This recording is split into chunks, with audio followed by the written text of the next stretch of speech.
Okay. New trampoline's built. Old one broke. Done. That's been the last 2 hours. Shouldn't take 2 hours to put together a trampoline, but it does. Here's what you do to fix. Okay, sorry for that delay there. When looking at this, over to the right you have acidic, and then you have alkaline to the left, right? That yard that we were looking at earlier was like between 7 and 8 alkaline, so we're actually trying to drop it. We're trying to make it more acidic. We'd like to get it down to like, it won't move, 6, 5.5, 6, 5, somewhere in there.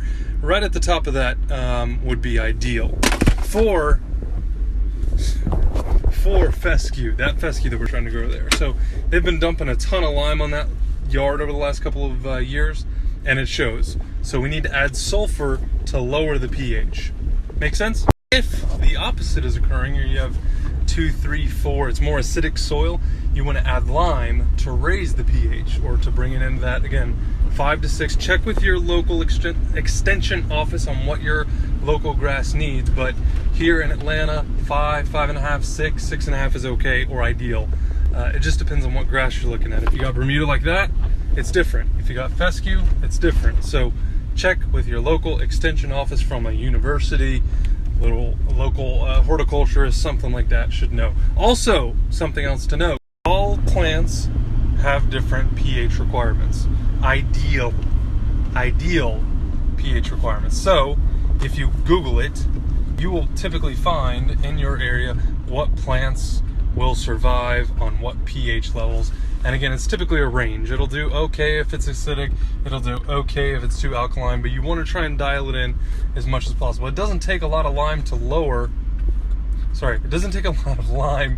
raise the pH. We're talking teaspoons at a time for like a square foot area. So if you've got them in planters, consider that. It doesn't take a whole lot of sulfur either. Again, a couple teaspoons and you will lower that pH to where that plant will be healthy and happy. And since we consider turf or grass a plant, you can use broadcast spreaders to spread this lime and or sulfur out. And that will help you dial in exactly what you want to see with your pH level. So if you have any questions about soil testing, also the moisture testing is pretty obvious there. If it's not moist enough, add water. If it's too moist, stop it, or stop your rain dancing, whatever you're doing. Back it off on the watering if it's too moist or wet or muddy.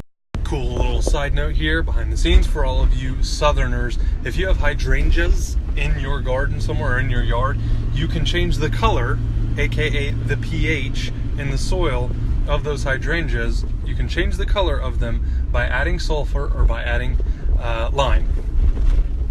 It's pretty cool actually. Blue to purple, purple to blue, kind of a reddish rose color.